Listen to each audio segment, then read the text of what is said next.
Okay, so my daughter unfortunately is unable to walk without assistance, so she needs to use a walker now, but she needs her independence. So I want her to be able to take her own dinner or her own lunch to the living room if she wants to eat out in the living room or out to the dining room table. So in order to do that, she's going to need a tray for a walker. But I don't want to buy one of those $20 trays or the $25 trays that they sell on Amazon. It's too expensive and don't know if it's even going to work. So I've decided to make my own. I don't believe every walker is exactly the same width and length. So I am going to measure hers. I'm going at the widest point on here, which are these little handles that help us collapse the walker when it's not being used. It's about 21.5 inches. You don't have to be accurate because all I'm trying to do is find the maximum width and length so that I can find something to make the tray out of that's bigger than that. So we're going to do our width now, and I'd say it's about 13.5 inches. So I need something bigger than 13.5 by 21.5. So when I went to my home improvement store, I was looking at pieces of plywood and they were kind of expensive for something thicker, and I decided I'm going to do this so I have something that even has a lip already in it. So I found just a regular, everyday 18-gallon tote. It was only $5, and it even came in a color my daughter likes. And it's bigger than her walker. So what I think I can do is mark the width and the length of these handles. I'll use a drill to start, and then a saber saw to cut it out, and hopefully it will slide down but not fall off. Okay, so to mark this, I am going to use rulers and a Sharpie. I have the walker upside down, and I am going to use my yardstick here to give me an approximate place to stop cutting. So I'm going to draw that on both sides. I'm going to do the same thing on the other side of the walker, and hopefully it will work. I don't want it to go down too far, but I don't want it to be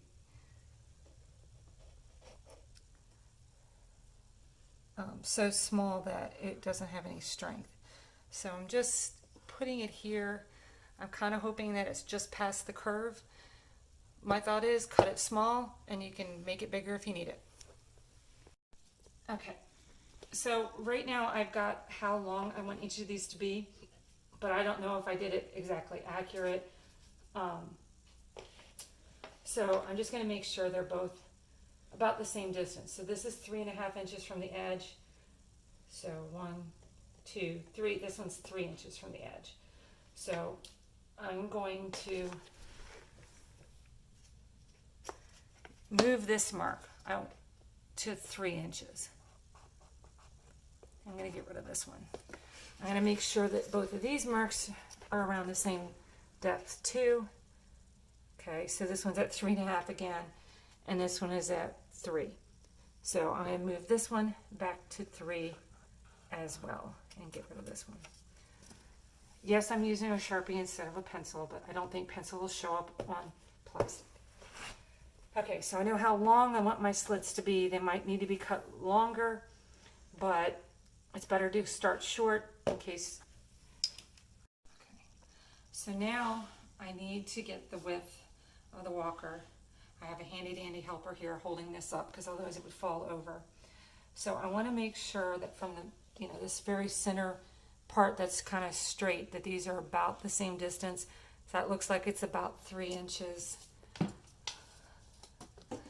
Let's see, there's 36 and 33. They're both at 3 inches. So it looks to me like we're exactly in the middle. So I am going to put the yardstick here. Move this out of the way.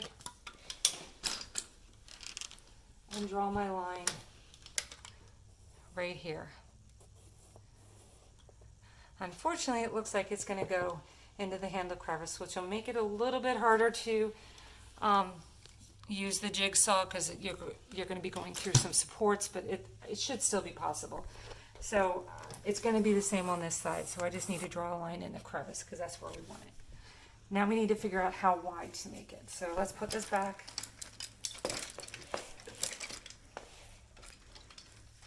Okay, so if we're at that exact point, which just needs to scoot over a little bit again. Okay, there we are. So how wide do I want this to be? And what I'm going to do is try to get this flush just by using my hand. Like I said, this isn't completely accurate. And then put a pen mark. So I think I did that at about 1.5 inches. We'll see. So go ahead and pull that off. So from this line, the outside to the inside, it's 1.5 inches. So now I can draw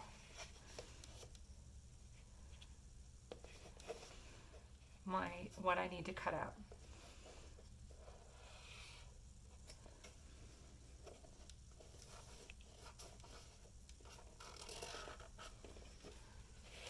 Okay, here's our top pieces.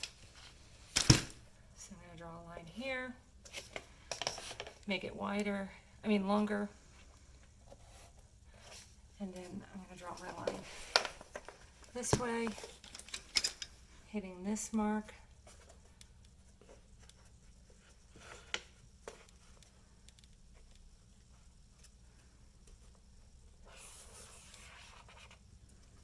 So this is the channel that I need to cut. Put an X so I know where I'm going to do it. And I will do the same to the other side. Put my lid up on some sawhorses. I have both holes marked out. Hopefully they're in close to the same place. I won't need my yardstick anymore.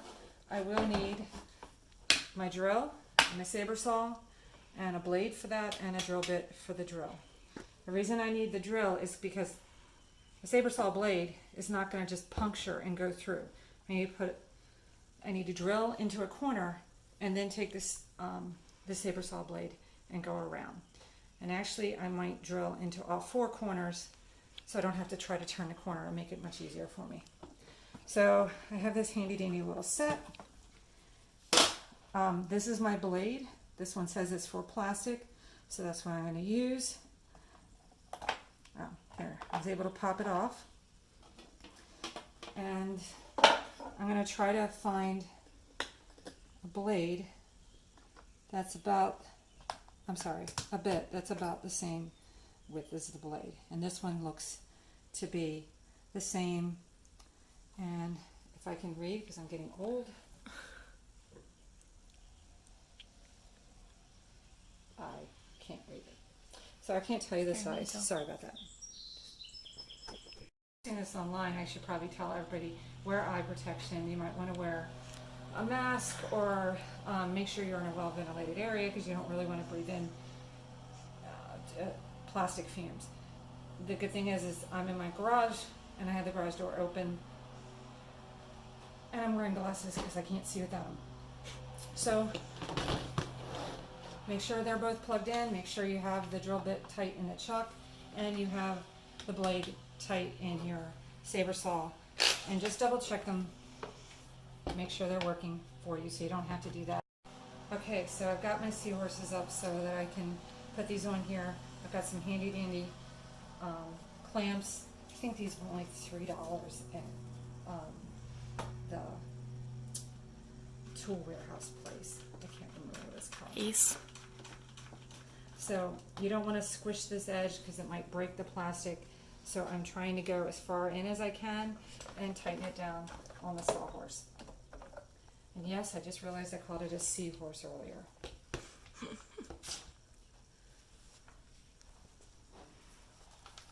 I'm doing it this way so that the piece I'm cutting is over the edge. So this plastic top is supported by more area. If I did it on this side, you know, having it wouldn't be as supportive.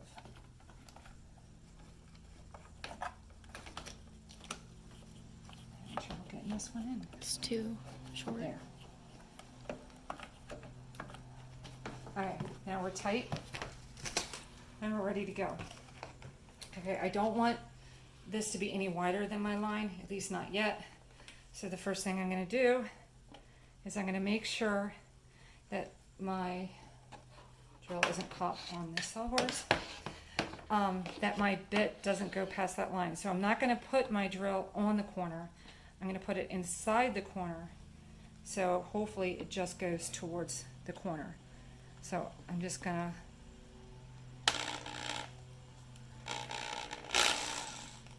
slowly start it because it's hard to get through plastic. There we go. So we have our first hole. When I say it's hard to get through plastic, I just mean it's hard to get started. So starting slow so that you're in the same place so it gives you a little... Okay, and that one's a little too far. Whoops. So I'm going to see if I can get a little bit more.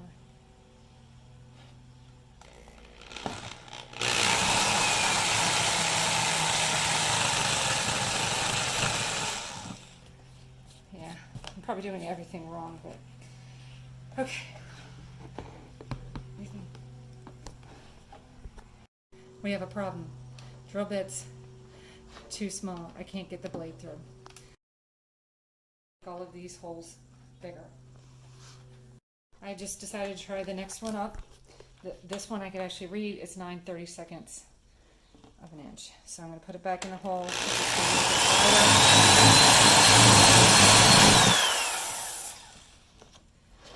And I'm going to double check. And I can get my blade in now. However, this clamp is in the way, so I'm going to have to move it. I think that'll work okay. I'm going to make all 4 of the holes slightly bigger so that I can then use the saber saw. Okay, so the hole for this is now big enough. I'm going to put my saber saw in, and I'm going to try to keep that blade on the line that I made.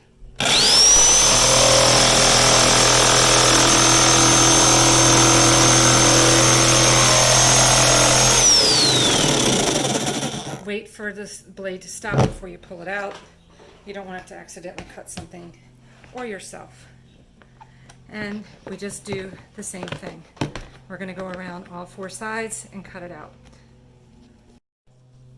So I made the classic mistake of not making sure my blade was locked in place. So as I was pushing it along to go down the straight, my blade started to turn. So even though I felt like I was going straight, it was going crooked. So now I've got this big crooked thing in here. Thankfully, this isn't for anybody other than my daughter, so I don't care. So what I'm going to do is I'm going to come backwards and try to get to here so I don't make it any wider. So here's another mistake that you don't want to make. I decided to cut the outside of this line after I cut the inside. So now this, look, is not nearly as supported. So when you're cutting, make sure to do the furthest out first. And now we're going to try to get through this handle part, and hopefully it'll go through as smoothly as it did the others.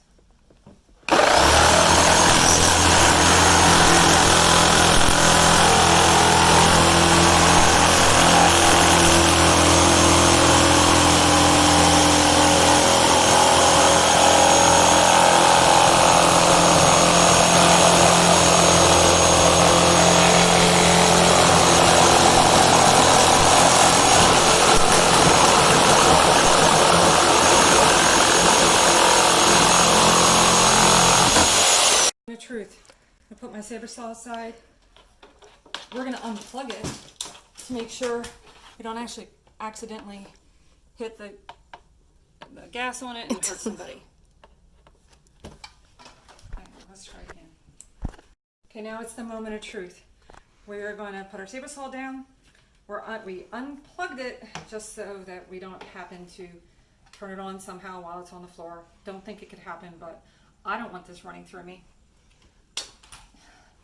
We're going to release our clamps.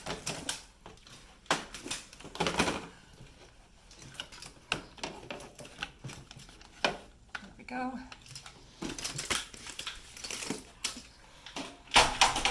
And then it's ugly. Let's see if it works. Okay, it's definitely wide enough. I don't think it's too wide, but it's kind of short. See how it's not really sitting down, but it might be okay. So I'm going to go ahead and do the other side the same way I did this one, except when I do, I'm going to do the outside first after I drill my corners, so I have more tension or more surface area so it doesn't bend as much, because I had to hold this up in the air while I was trying to cut the one that I did the backwards. I'll be back. Inside cut, I actually had my daughter help me with it. Now we're gonna, moment of truth. Okay, it fits on both sides, but you can't get your hands around this. So we're gonna have to make it bigger. So, I'm gonna measure on both sides and I cut down. I'm gonna make this about a ½ inch bigger on each side and see if that's close enough. Okay, I took a ½ inch off on each side, but when I put it down over the the walker, you couldn't get your hands around the grip, which is needed in order to walk, otherwise you wouldn't have a walker. So what I did is just do one drill bit further on each corner and then just use the jigsaw and cut it off. And that seemed to be the magic ticket. So when we turn it over and we put it on, just have to stretch it a little bit, it sits on, your hands can go through. It does have a problem with sliding. So if I just put a plate on here and tried walking, as you can see, it's going to slide. So I happen to have that same problem when I'm using my sewing machine or my serger. So I went up and grabbed the sticky stuff. You can get this at the dollar store. This is just the piece I cut out for my serger at one point. Put a tray on it. This is leftovers that she's not going to eat. And now it's not moving. So I'm going to have her walk with it, because it does kind of tilt down like this as she goes. But as you can see, it's not slipping. And as she gets used to it, she might be able to keep a thumb. Well, she's going to be this direction. Keep a thumb towards the back so that it doesn't tip. But with the grippy, it seems to work. So let's see if she can do it. Okay, so now my daughter is going to try to walk with it with the food on and see how it works. Of course, we're in the garage with all the obstacles. And she went about 10 feet or so and over different surfaces, because there's concrete and 2 different remnants on the ground, and she was able to walk with food on the tray.